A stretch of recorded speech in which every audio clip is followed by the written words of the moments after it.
wa ta'ala menurunkan Al-Quran kepada Nabi SAW secara apa? Berangsur-angsur, tidak sekaligus. Dalilnya mana? Firman Allah Subhanahu wa ta'ala di dalam surat Al-Isra ayat 106. Firman Allah Subhanahu wa ta'ala di dalam surat Al-Isra ayat 106. Allah Subhanahu wa ta'ala berfirman, "Wa Qur'anan faraqnahu litaqra'ahu 'alan nasi 'ala mukth." Kata Allah Azza wa Jalla, itulah dia Al-Quran. Ya. Sebuah kitab yang dibaca, diperintahkan kita untuk membacanya, untuk mempelajarinya. Kami turunkan kepadanya agar engkau membacakan kepada manusia secara sedikit demi sedikit. Ya, kami turunkan Al-Quran itu secara berangsur-angsur agar engkau bacakan kepada manusia sedikit demi apa? Sedikit. Ya, jadi diturunkannya Al-Quran oleh Allah Azza wa Jalla secara berangsur-angsur itu adalah rahmat dari Allah Azza wa Jalla buat kita. Terbayang oleh kita bagaimana keadaannya kalau sekiranya Allah turunkan Al-Quran itu sekaligus dan Nabi SAW sampaikan Al-Quran itu kepada umat ini sekaligus. Tentu umat ini akan apa? Akan merasa berat, ya, ketika Al-Quran diturunkan oleh Allah Azza wa Jalla sekaligus. Terdiri dari 114 surat, ya, kemudian terdiri dari lebih dari 6.600 ayat. Orang-orang akan kesulitan untuk memikulnya. Sementara Allah Subhanahu wa ta'ala menyebutkan bahwasanya dia tidak menurunkan Al-Quran ini untuk menyulitkan manusia. Ya, Allah Subhanahu wa ta'ala tidak menurunkan Al-Quran ini untuk menyulitkan apa? Manusia. Sebagaimana Allah katakan dalam surat Taha ayat 1 dan 2, kata Allah Azza wa Jalla, "Taha ma anzalna 'alaikal Qur'ana litashqa." Taha, kami tidak menurunkan Al-Quran ini kepadamu wahai Muhammad agar engkau sengsara, agar engkau kesulitan, agar engkau kesusahan. Makanya lihat betapa mudahnya para sahabat Nabi SAW, ya, menerima atau mengambil Al-Quran dari Nabi SAW. Wahyu yang pertama kali turun kepada Nabi SAW adalah surat apa? Al-Alaq ayat 1 sampai dengan itu cuman 2 baris. Cuman 2 baris. Nabi tinggal bacakan, kemudian sahabat tinggal fokus mendengarkan, ya. Kemudian mereka menghafalnya dengan baik. Dan sangat mudah bagi orang-orang untuk apa? Menghafal Al-Quran, menerima Al-Quran dan kemudian apa? Menghafalnya, kemudian pelajari. Coba kalau misalkan Al-Quran itu diturunkan sekaligus, lalu Nabi sampaikan sekaligus, lalu Nabi SAW jelaskan sekaligus, ini akan keberatan. Berat bagi Nabi, berat juga bagi siapa? Bagi umat Nabi SAW. Ya. Makanya lihat, kalau kita mengikuti metode ini, maka insya Allah kita akan mengambil pelajaran yang sangat banyak dari Al-Quran. Kita tinggal baca Al-Quran 5 ayat, lalu kita lihat terjemahannya, lalu kita lihat tafsirannya, lalu kita fahami, kita renungi, ya, kita ambil pelajaran apa perintah di sana, apa larangan di sana, lalu kita amalkan, pelan-pelan kita amalkan. Makanya para sahabat Nabi SAW mengambil Al-Quran itu dari Nabi seperti itu, 5 ayat, kadang 2 ayat, kadang setengah ayat, lalu mereka dengarkan penjelasannya dari Nabi SAW, lalu mereka amalkan, ya. Seperti itu para sahabat, dan seperti itu pula para sahabat mengajarkannya kepada generasi siapa? Tabi'in. Kepada generasi tabi'in. Ya. Sebagaimana yang dikatakan oleh Abu Abdurrahman As-Sulami, kami sesungguhnya menerima Al-Quran, mempelajari Al-Quran dari sahabat Nabi SAW seperti Abdullah bin Mas'ud, seperti Abdullah bin Abbas, seperti Zaid bin Thabit. Bagaimana mereka mengajarkan kepada kami? Mereka membacakan kepada kami 5 ayat, tidak lebih dari itu. Ya, 5 ayat. Lalu mereka jelaskan kepada kami tentang maksud dari 5 ayat itu. Ya. Lalu mereka mencontohkan kepada kami bagaimana mengamalkan yang 5 ayat itu. Sungguh kami mempelajari Al-Quran dari para sahabat Nabi SAW, yang kami pelajari bagaimana cara membacanya dengan baik. Kemudian kami mempelajari ilmunya, lalu kami mempelajari apa? Bagaimana mengamalkannya.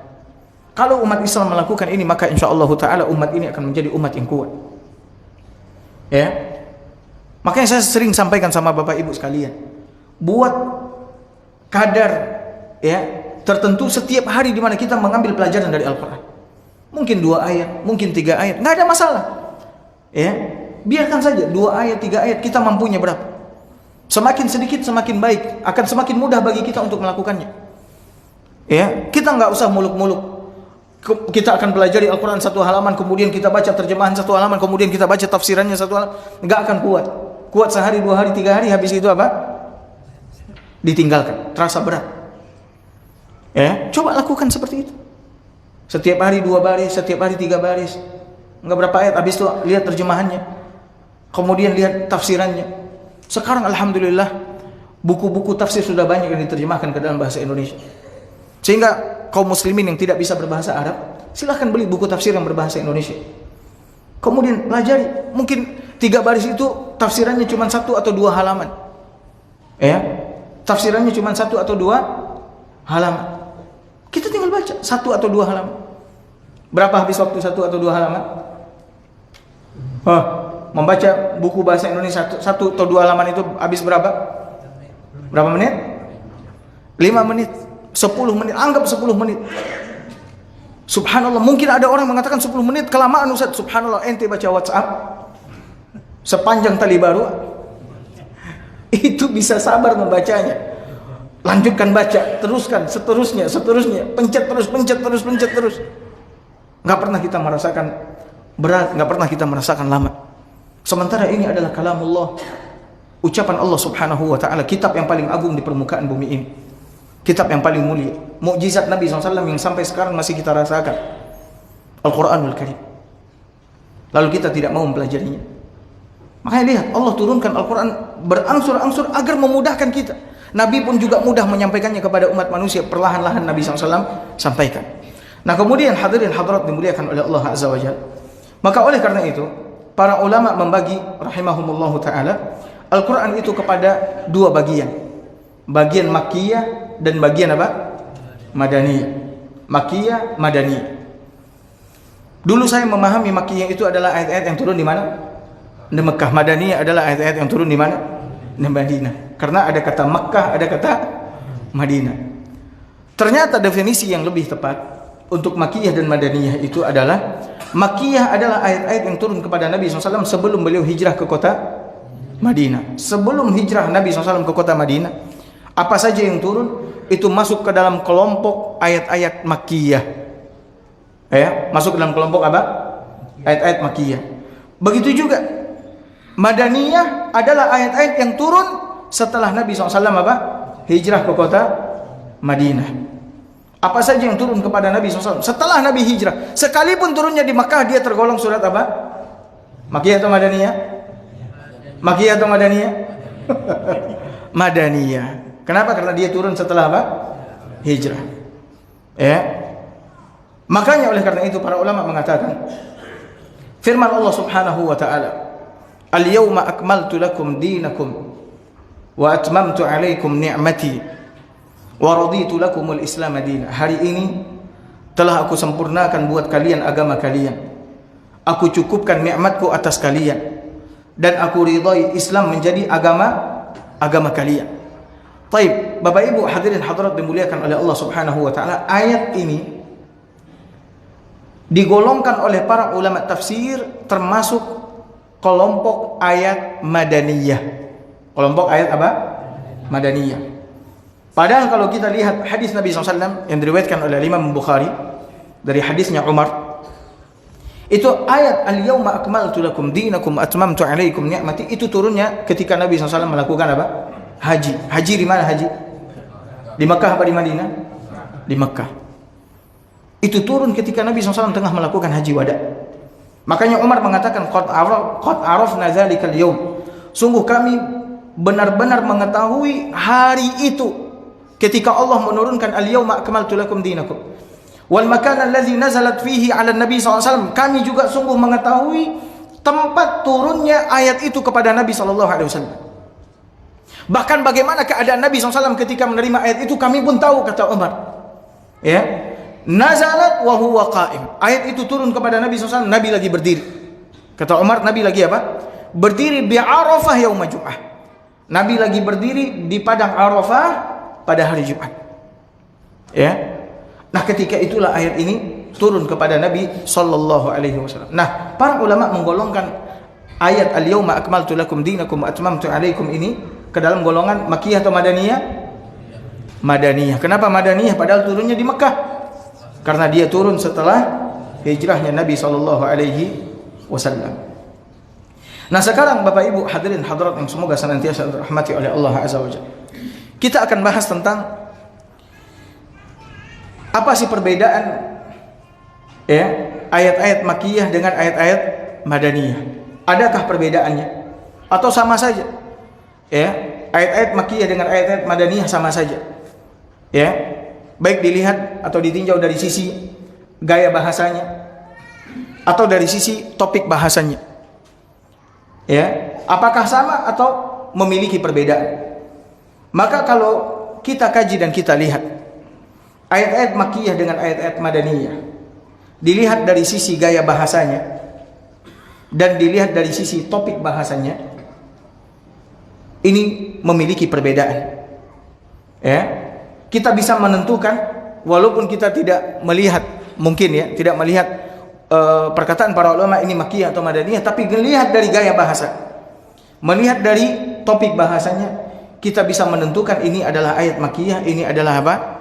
Ayat Madaniyah. Karena masing-masing memiliki keistimewaan, memiliki kekhususan, baik dari sisi gaya bahasa ataupun dari sisi topik bahasa, memiliki kekhususan, tidak sama. Nah, sekarang kita lihat Bapak Ibu hadirin hadirat dimuliakan oleh Allah, dilihat ya kekhususan ayat-ayat Makkiyah atau Madaniyah dilihat dari sisi gaya bahasa.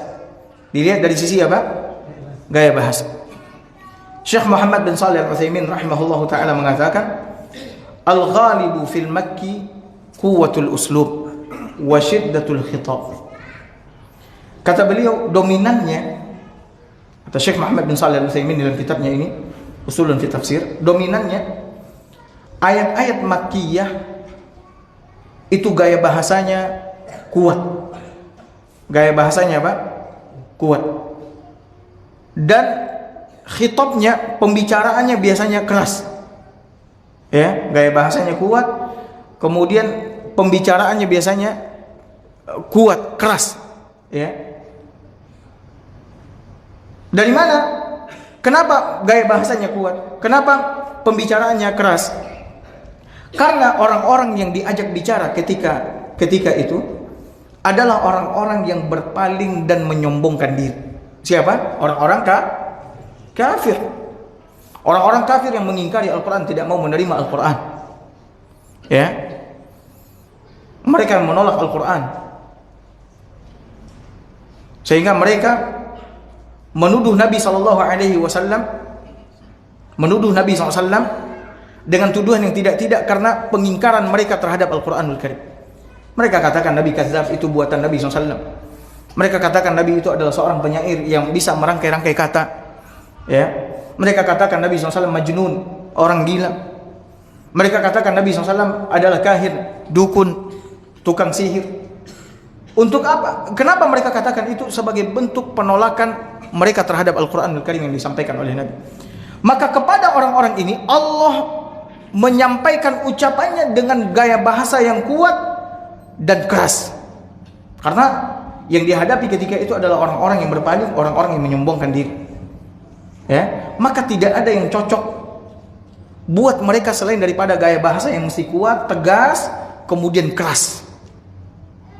Ya, nggak ada yang cocok buat mereka kecuali dengan gaya bahasa seperti itu. Ya, makanya Bapak Ibu hadirin hadirat yang semoga senantiasa dirahmati oleh Allah Azza wa Jalla, silahkan lihat, kalau mau melihat bagaimana gaya bahasanya, kerasnya ucapan Allah kepada mereka, silahkan lihat contohnya, misalkan di dalam surat Al-Mudaththir, di dalam surat Al-Qamar, dalam surat Al-Mudaththir, kemudian dalam surat apa? Al-Qamar. Lihat bagaimana Allah Subhanahu wa taala ya berbicara dengan orang-orang yang berpaling lagi menyombongkan diri. Ya, gaya bahasanya betul-betul kuat, betul-betul keras. Ya, dalam surat Al-Mudaththir, dalam surat Al-Qamar.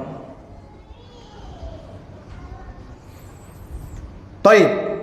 Kemudian kalau kita lihat ayat-ayat Madaniyah, bagaimana gaya bahasanya? Sementara ayat-ayat Madaniyah, kata Syekh, ammal madani fal ghalibu fi uslubihi al-lin wa suhulatul khitab. Adapun ayat-ayat Madaniyah, dominannya gaya bahasanya adalah lembut. Ya, gaya bahasanya apa? Lembut. Kemudian tidak ada kekerasan di dalamnya. Ya, maksud kekerasan di sini tidak ada ancaman di sana, tidak ada cacian di dalamnya, celaan di dalamnya, tidak ada. Kemudian kalimat-kalimat tersebut ditujukan dengan gaya bahasa yang mudah sekali difahami ya oleh manusia. Kenapa gaya bahasa ayat-ayat Madaniyah seperti itu? Lembut, kemudian mudah, kemudian jauh dari kekasaran, kekerasan. Karena yang diajak bicara ketika itu adalah orang-orang yang mukbilun, munqadun, orang-orang yang tunduk, yang patuh dan siap untuk menerima syariat. Yaitu siapa? Ahlul Madinah. Ya, orang-orang Ansar.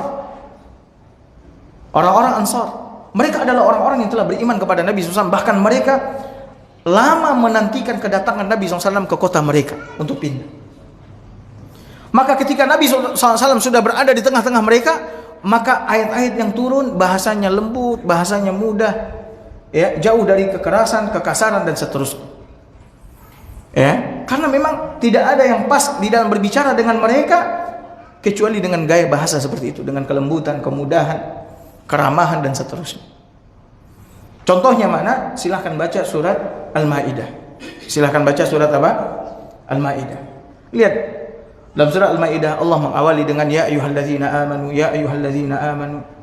Kemudian dengan kelembutan Allah memberitahukan kepada mereka tentang syariatnya, tentang halal dan haram dan seterusnya. Ya, ini bisa antum lihat di surat Al-Maidah. Ini dilihat dari sisi apa?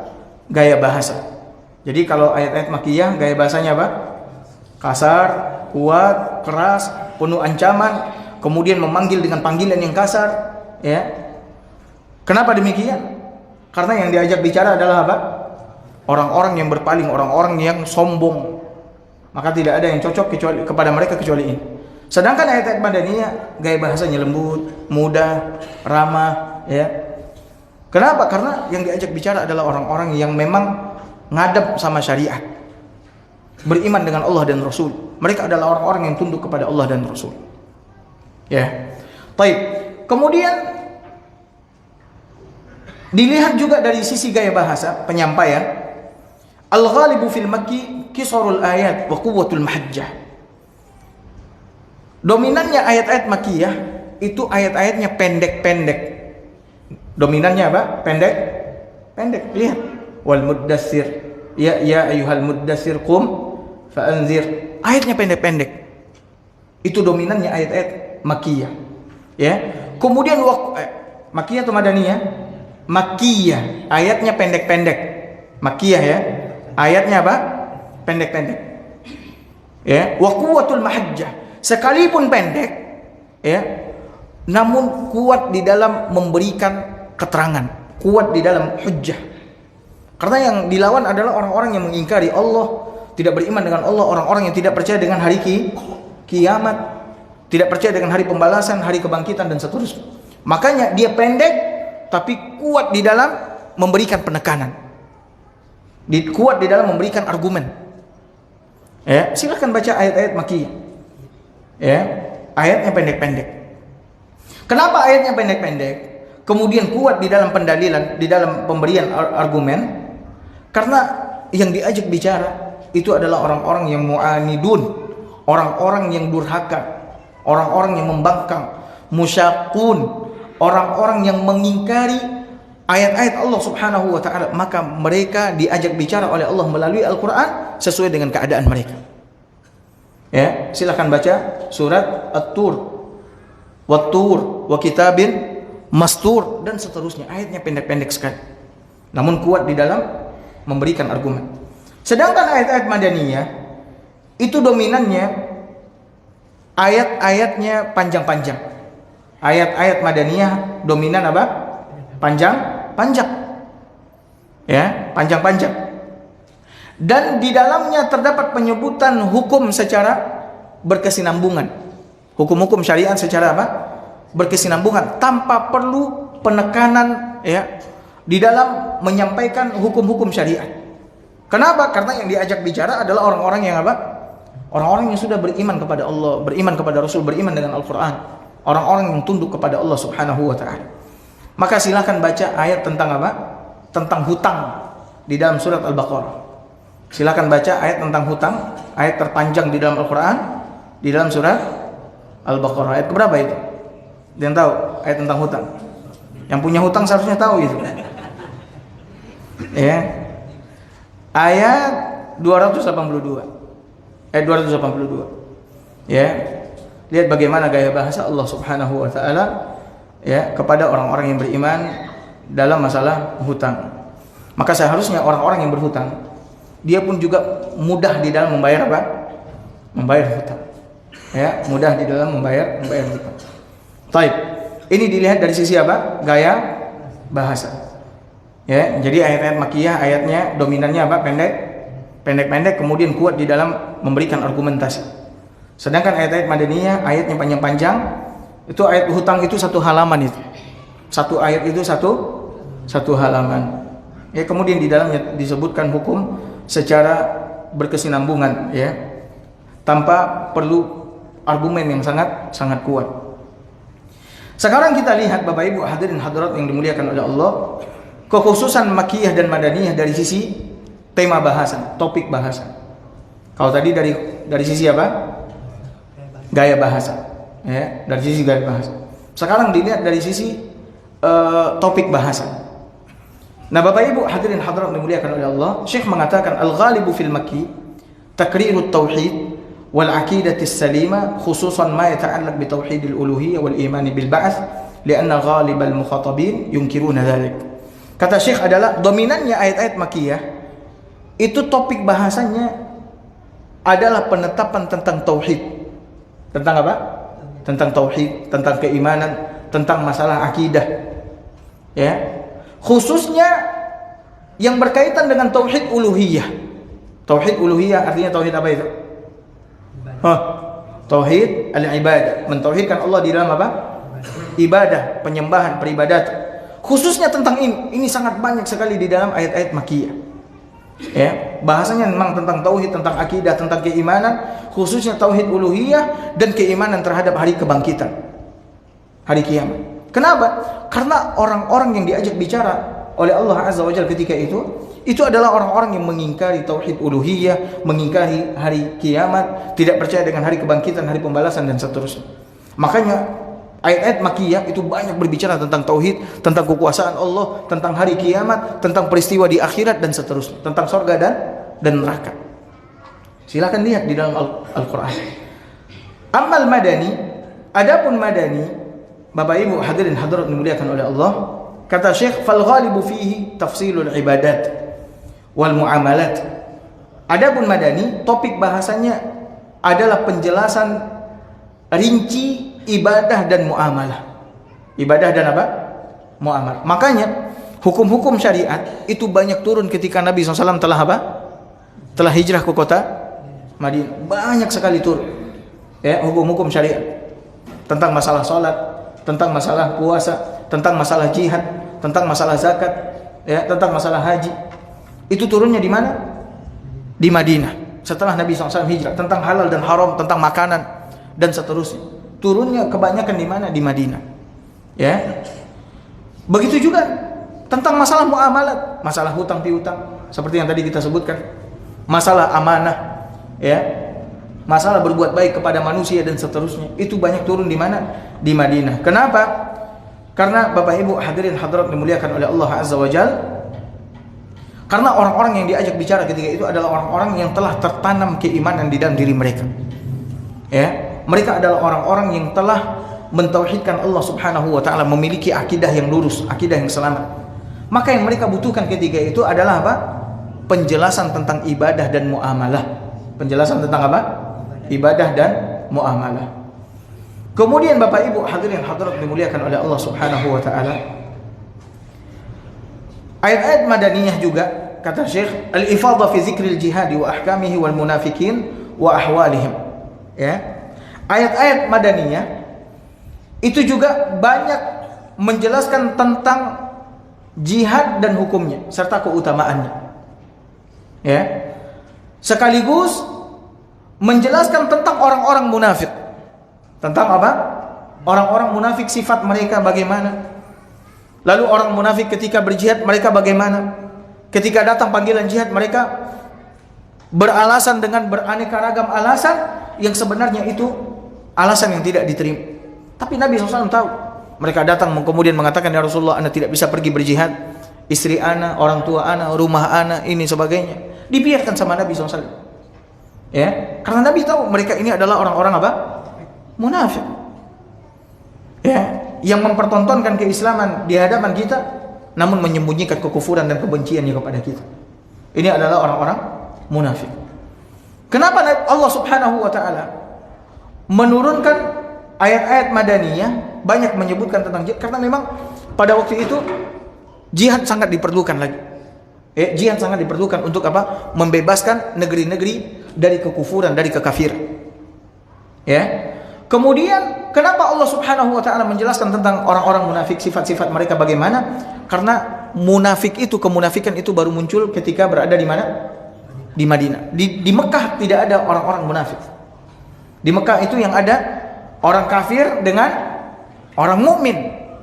Orang kafir dengan orang mukmin. Yang ada itu. Enggak ada orang munafik. Ya, enggak ada orang-orang munafik. Nah, ketika di Madinah yang ada adalah orang mukmin dengan orang munafik. Dari kalangan orang-orang Yahudi yang menyamar, ya, duduk di majelis Nabi SAW, seakan-akan mereka adalah orang yang mendukung Nabi, orang yang membela Nabi, ya, akan tapi mereka sebenarnya adalah orang yang membenci Nabi sallallahu alaihi wasallam. Kemudian Bapak Ibu hadirin hadirat dimuliakan oleh Allah Subhanahu wa taala. Sekarang bahasan kita, apa faedah mengetahui Makkiyah dan Madaniyah ini, Ustaz? Untuk apa gunanya?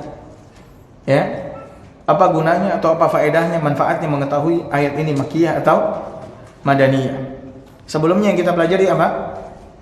Faedah mengetahui asbabun nuzul. Sebelumnya yang kita bahas faedah mengetahui apa? Asbabun nuzul. Ada berapa? Iya. Ini ketahuan nggak murojaah ya. Ada berapa? Ada 4. Nah, sekarang faedah mengetahui Makkiyah dan Madaniyah ini juga ada 4. Juga ada berapa? Ada 4. Saya bacakan, silahkan dicatat. Yang pertama, ya, yang pertama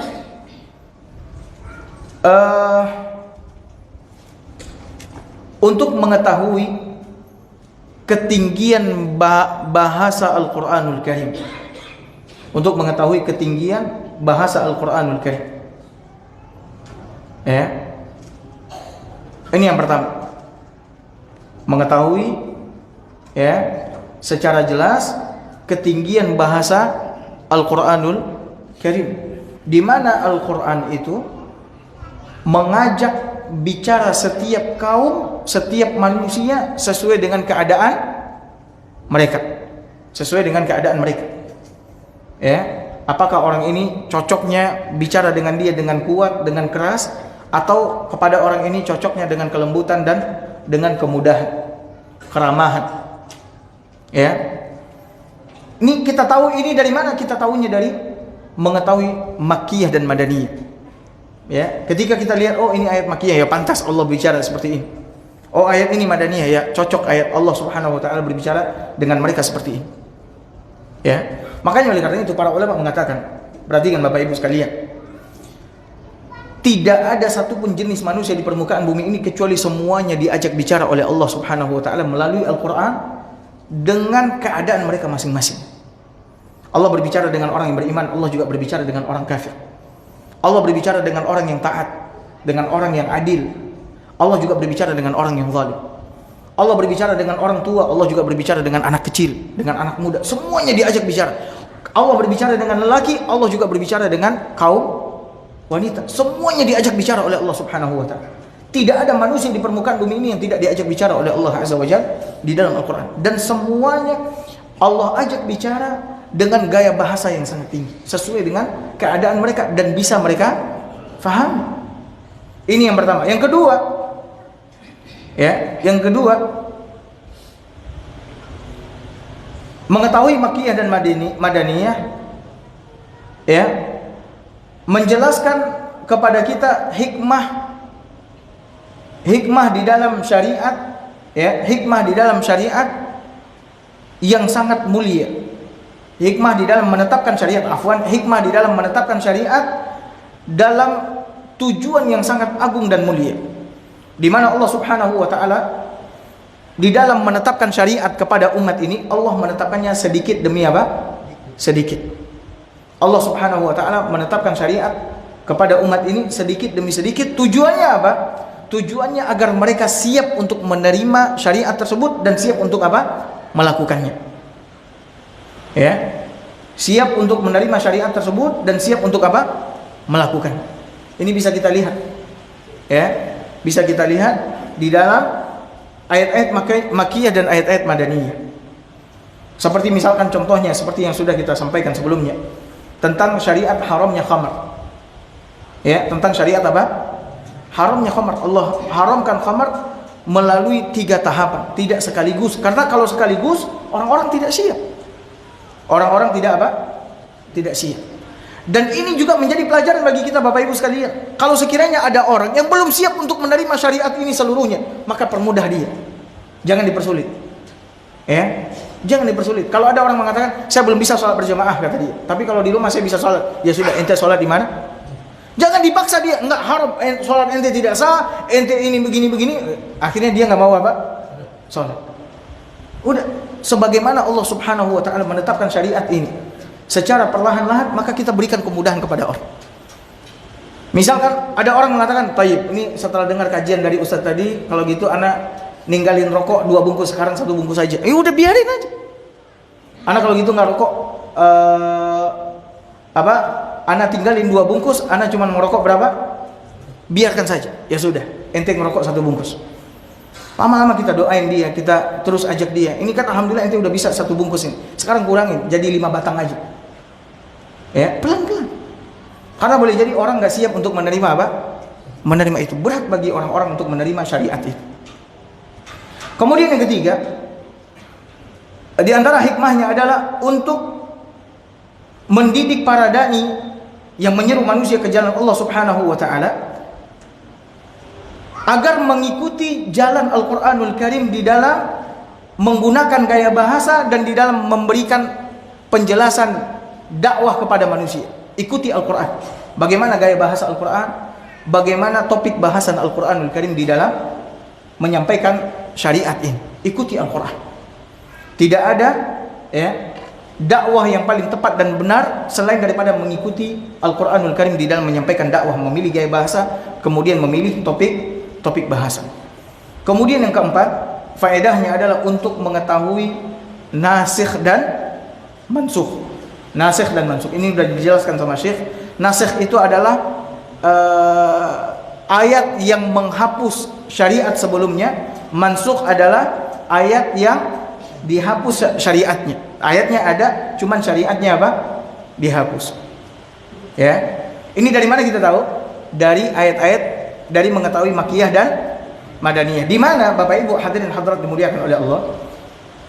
Ayat-ayat Madaniyah menjadi nasikh bagi ayat-ayat Makkiyah dalam sebuah syariat. Dalam sebuah syariat. Misalkan ada satu syariat, ya, turun sebelum hijrah Nabi SAW. Kemudian syariat tadi dinasikh oleh Allah Azza wa Jalla ketika Nabi SAW telah hijrah, Allah turunkan ayat. Maka ayat Madaniyah ini menjadi apa? Penghapus syariat yang diturunkan oleh Allah Subhanahu wa taala kepada Nabi SAW sebelum hijrah. Dan ini banyak Bapak Ibu sekalian di dalam Al-Qur'an. Saya tidak bisa hadirkan sekarang ini. Nanti insya Allah seiring berjalan waktu kita bisa lihat mana ayat-ayat yang menjadi ayat-ayat nasikh, menghapus syariat, dan mana ayat-ayat yang dinasikh, mansukh namanya. Ya, akan tapi ayatnya tetap dibaca namun syariatnya telah dihapuskan oleh Allah Subhanahu wa taala. Tapi mungkin Bapak Ibu sekalian cukup sampai di sini kajian kita. Semoga apa yang kita sampaikan malam ini bermanfaat. Dan saya berdoa kepada Allah Subhanahu wa taala, semoga Allah Subhanahu wa taala tanamkan kecintaan ke dalam diri kita, ke dalam hati kita untuk senantiasa mempelajari Al-Qur'an, membaca Al-Qur'an.